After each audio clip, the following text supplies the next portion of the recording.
ኢትዮጵያ ያሸነፈችው ድንገት ጣሊያንን ብቻ አይደለም። ይሄንን ሁሉ ጊዜ ማወቅ ይኖርባቸዋል።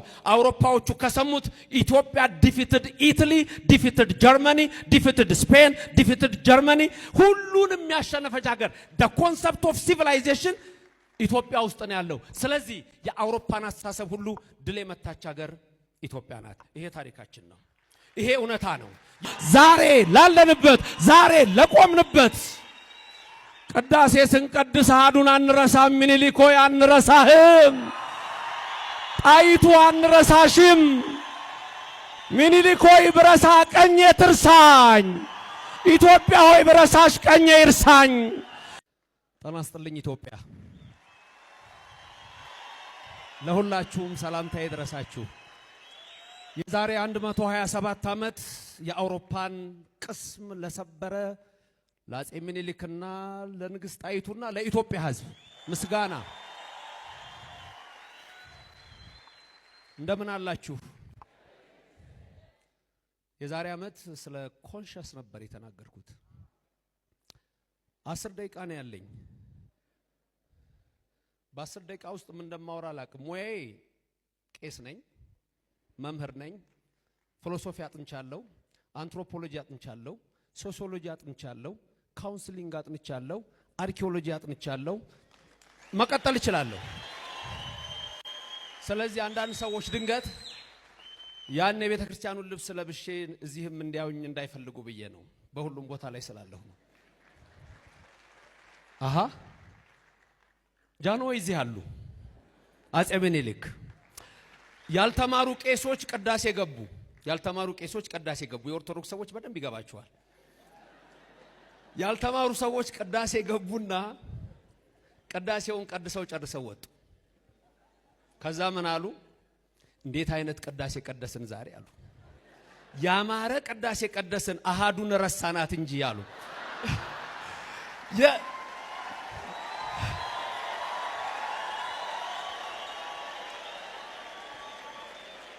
የሚገርማችሁ የቅዳሴው እኮ ዋና ርዕሱ አሃዱ እኮ ነው። አድዋ ያለ ምኒልክ፣ ቅዳሴ ያለ አሃዱ።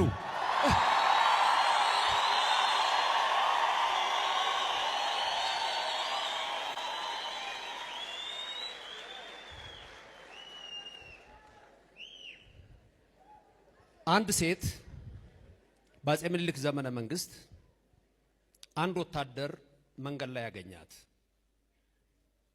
አንቺ ሴት እባክሽ ቤቴ ሚስት የለኝ ልጅ የለኝ፣ ነይና ምግብ ስሪልኝ፣ 2 ብር ከፍልሻለሁ። እማወራው ዛሬ ስለ ግሮዝ ማይንድ ሴትና ፊክስድ ማይንድ ሴት ነው። ባለፈው ስለ ኮንሸስ አውርቻችኋለሁ። 2 ብር ሰጥሻለሁ፣ እባክሽ ግቢና ምግብ ስሪልኝ። እሺ ገባች፣ ተስማማችው። 7 ዓመት ተቀመጠች። ከ7 ዓመት በኋላ ምንም ነገር ሳይሰጣት አባረራት። የእውነት ታሪክ ነው። ቀጥታ ወደ አፄ ምኒልክ ሄደች። እንዲህ ተደርጊያለሁ አለች። ንጉሥ አፄ ምኒልክ ራሱ ያሉት ምንድነው? ውል የለሽ፣ የተነጋገርሽው ነገር ለዕለት ብቻ ነው፣ ምን ላድርግሽ አሉ። መኳንንት እኮ ሁሉ አሉ። ሴቲቱ ጮኸችና ይግባኝ ላባመላ አለች ለፊት አውራሪ ሀብተ ጊዮርጊስ። ይግባኝ የሚባለው ወደ ላይ ነው እንጂ ወደ ታች ይግባኝ አይባልም። መኳንንቱ በጠቅላላ ተበሳጩ። ምን ማለትሽ ነው? ንጉሱ እዚህ ቁጭ ብለው እንዴት ወደ ታች ይግባኝ ትያለሽ አሏት። አፄ ምኒልክ ብቻ ምን አሉ? ፊት አውራሪ ሀብተ ጊዮርጊስ መላለው ሂጂ ይግባኝ በይ አሏት። ግሮዝ ማይንድ ሴት የሚባለው ይሄ ነው። ግሮዝ ማይንድ ሴት በተለይ የተጠናው በነ ዶክተር ካሮል ድዌክ ነው። ብዙ ሳይኮሎጂስቶች ተሰብስበውበታል። ያን ጥናት ሄዳችሁ ብታዩ አሁን የሰጠኋችሁን አናሎጂ ወይም ታሪክ ምሳሌ የአፄ ምኒልክ ጭንቅላት ምን አይነት ነው የሚላይ መድረስ ትችላላችሁ። ባለፈው የነገርኳችሁ የዛሬ ዓመት ላይ ስለ ሱፐር ኮንሸስ ነው። አሁን ስለ ግሮዝ ማይንድ ሴት ነው። ይግባኝ ብላ ወደ በታች ስትጠይቅ አልተቆጡም አፄ ምኒልክ። ለማንኛውም ሀብተ ጊዮርጊስ ጋር ሄደች። ምንድነው እንደዚህ ነው? ታዲያ ጃንሆይ ከፈረዱት ውጪ እኔ ምን ልፈርድልሽ እችላለሁ? እንደሳቸው ነው የምፈርድልሽ። ሰውየው ደስ አለው፣ ሳቅ ሳቅ አለ።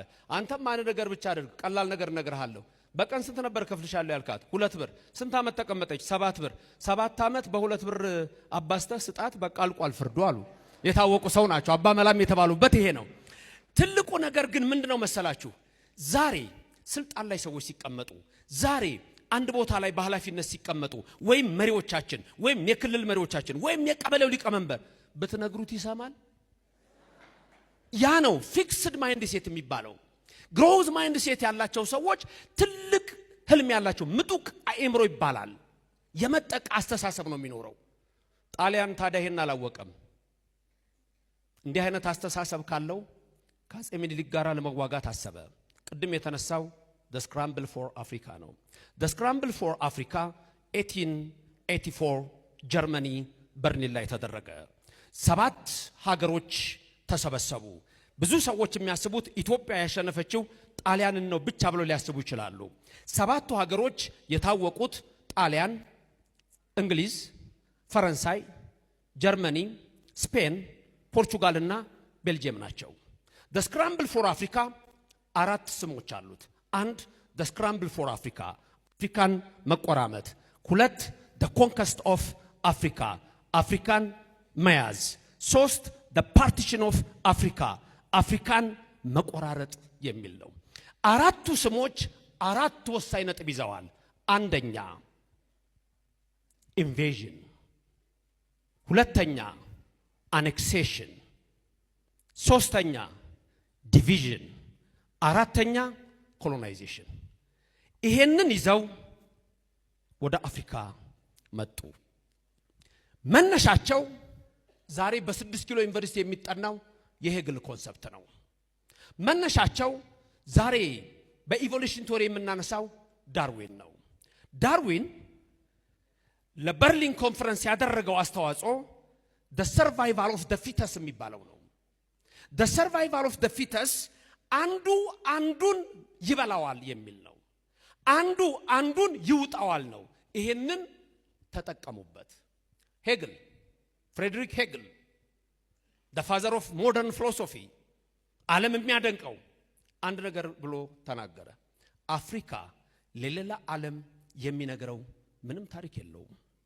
አፍሪካ ለሌላው የሚያወራው ምንም አይነት ነገር የለውም። አፍሪካ is no historical part of the world.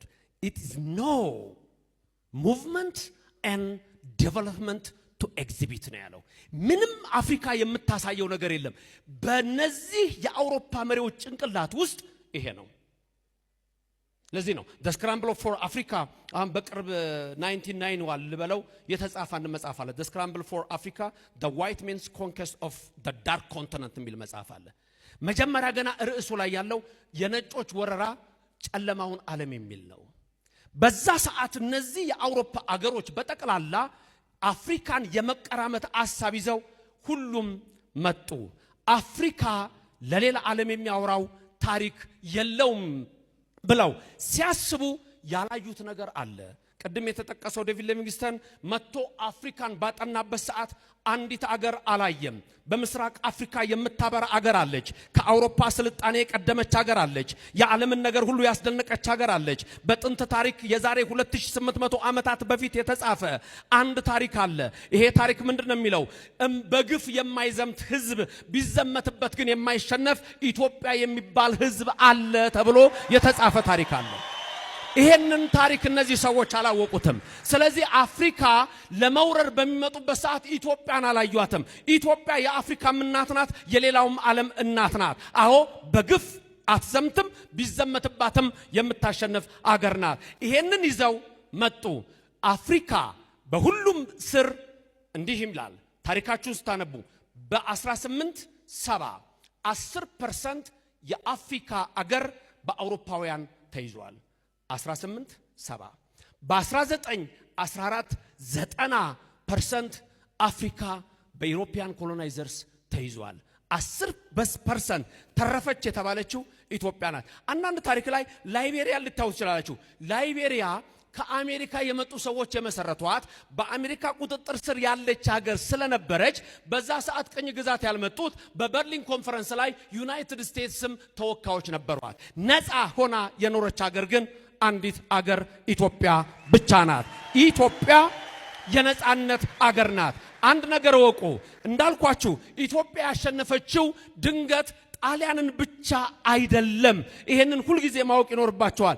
አውሮፓዎቹ ከሰሙት ኢትዮጵያ ዲፊትድ ኢታሊ፣ ዲፊትድ ጀርመኒ፣ ዲፊትድ ስፔን፣ ዲፊትድ ጀርመኒ ሁሉንም ያሸነፈች ሀገር the concept of civilization ኢትዮጵያ ውስጥ ነው ያለው። ስለዚህ የአውሮፓን አስተሳሰብ ሁሉ ድል የመታች ሀገር ኢትዮጵያ ናት። ይሄ ታሪካችን ነው። ይሄ እውነታ ነው። የምንኮራበት ይሄ ነው። የኢትዮጵያ ነገር ዛሬ ኮርተን የምንሄድበት ነገሮች አለቃ በራ የሚባሉ አንድ ሰው ነበሩ። የዛሬ 60 ዓመት አሜሪካን ሄደዋል። ሃርቫርድ ዩኒቨርሲቲ ነበሩ። በዛ ሰዓት ቅድም እንደተገለጸው ብዙ አይነት ነገሮች አሉ። ጸጉር ቤት ሊስተካከሉ ገቡ። የገቡት ነጭ ቤት ነው። አርፈዋል። አለቃ በራ ድንገት የምታውቋቸው ሰዎች ልትኖሩ ትችላላችሁ። ገቡና ነጭ ቤት ጸጉር የሚስተካከልበት ቤት ቁጭ አሉ። ራሳቸው የነገሩኝ ታሪክ ነው። ነጮቹ እንደ ጉዴዋቸዋል። ጸጥ አሏቸው። አስተካክሉኝ እንጂ አሉ። ጸጥ አሏቸው። ማነህ አንተ? አንተ ምንድነህ? ማነህ? እኔ አበራ እባላለሁ። ጸጉሬን አስተካክሉኝ። እንዴት ደፍረህ እዚህ ገባህ?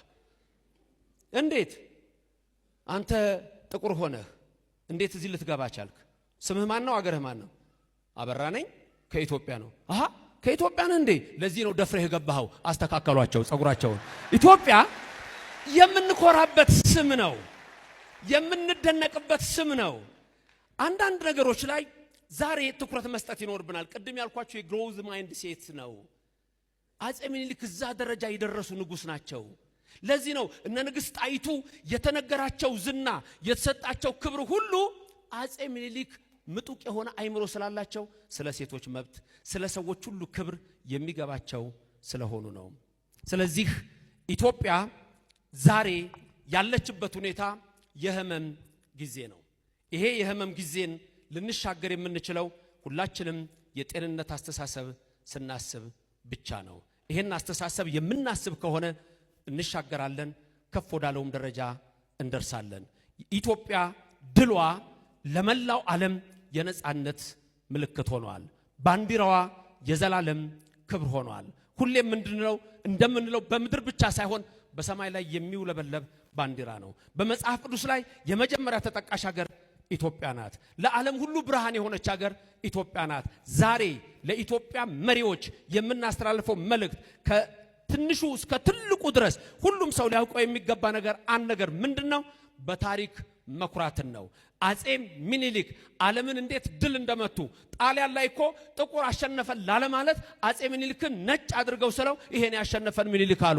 ጥቁር ለዘላለም ግን ድል እንደመታ ዛሬ ያለው ታሪካችን ይመሰክራል። ስለዚህ ዛሬ ያሉ ኢትዮጵያውያን በራሳቸው ታሪክ የማይኮሩ በራሳቸው ነገር የማይኮሩ ሰዎች በሽታ ውስጥ ይወድቃሉ።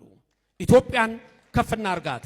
ኢትዮጵያ የሁሉም ናት። ኢትዮጵያ የበረከት ናት። ኢትዮጵያ የሰላም ናት። ኢትዮጵያ ሆይ ሰላምሽ ይብዛ። ኢትዮጵያ ሆይ በሰሜኑ የሰላም ዝናብ ይዝነብብሽ፣ በቦረናም የሰላም ዝናብ ይዝነብብሽ፣ በምስራቁ የሰላም ዝናብ ይዝነብብሽ፣ በሁሉም ቦታ የሰላም ዝናብ ይዝነብብሽ። ኢትዮጵያ የሚቃወምሽ ለዘላለም አይኖርም። ኢትዮጵያ የቃል ኪዳን ምድር ነሽ። ኢትዮጵያ የጀግኖች ምድር ነሽ። ኢትዮጵያ የክብር ምድር ነሽ። ኢትዮጵያ የነጻነት ምድር ነሽ። ኢትዮጵያ የኮሎናይዜሽን ማድቀቂያ ነሽ። ኢትዮጵያ የአፍሪካ ብርሃን ነሽ። ኢትዮጵያ የንጋት ኮከብ ነሽ። ኢትዮጵያ የግሪክ ጥበብ ነሽ። ኢትዮጵያ ለዓለም ሁሉ ነሽ። ኢትዮጵያ የአይሁድ እምነት የተቀረጸብሽ ነሽ። ኢትዮጵያ ክርስትና የተሳለብሽ ነሽ። ኢትዮጵያ እስልምና የተመሰረተችብሽ ነሽ። ኢትዮጵያ የዘላለም ክብርና ግርማ ነው። ለዚህም ደግሞ ዛሬ ላለንበት ዛሬ ለቆምንበት ቅዳሴ ስንቀድስ አሐዱን አንረሳም። ምኒልክ ሆይ አንረሳህም። ጣይቱ አንረሳሽም። ምኒልክ ሆይ ብረሳ ቀኜ ትርሳኝ። ኢትዮጵያ ሆይ ብረሳሽ ቀኜ ይርሳኝ። ኢትዮጵያ ብረሳሽ ምላሴ ከተናጋዬ ይጣበቅ። ኢትዮጵያ አልረሳሽም። ኢትዮጵያ ንጉሥ ምኒልክ ንግሥት ጣይቱ የተተከልነው በሱ ላይ ነው። የቆምነው በሱ ላይ ነው። አንድ ታሪክ ልንገርና አላቁም። ቡይ ስቴት ዩኒቨርሲቲ ያስተምራለሁ። አንድ ፕሮፌሰር አለ፣ አሜሪካዊ ነው። ስሙን ቀይሮ ቴዎድሮስ ብሏል። ፕሮፌሰር ቴዎድሮስ ይባላል። ልጁን ስም ሲያወጣለት ምኒልክ አለው። ለልጁ የሰጠው ስም ነው የምነግራችሁ። ሜሲ ወርልድ ካፕ ሲያሸንፍ ልክ በዛ ጊዜ የተወለዱ ወንዶች ሁሉ ስማቸው ሜሲ ሆነ። ሴቶች ሁሉ ትንሽ አጣመሙትና የሜሲ ስም ሰጧቸው። አማርኛ ተናጋሪዎች፣ ኦሮሞኛ ተናጋሪዎች፣ ትግርኛ ተናጋሪዎች፣ በቤኒሻንጉል በጋምቤላ ያላችሁ፣ በአፋር ያላችሁ የምትወልዷቸው ልጆች ሁሉ ልንገራችሁ፣ ዛሬ ባትቀበሉት ከጥቂት ዓመታት በኋላ ወንድ ልጅ ሁሉ ምኒልክ ይሆናል ስሙ።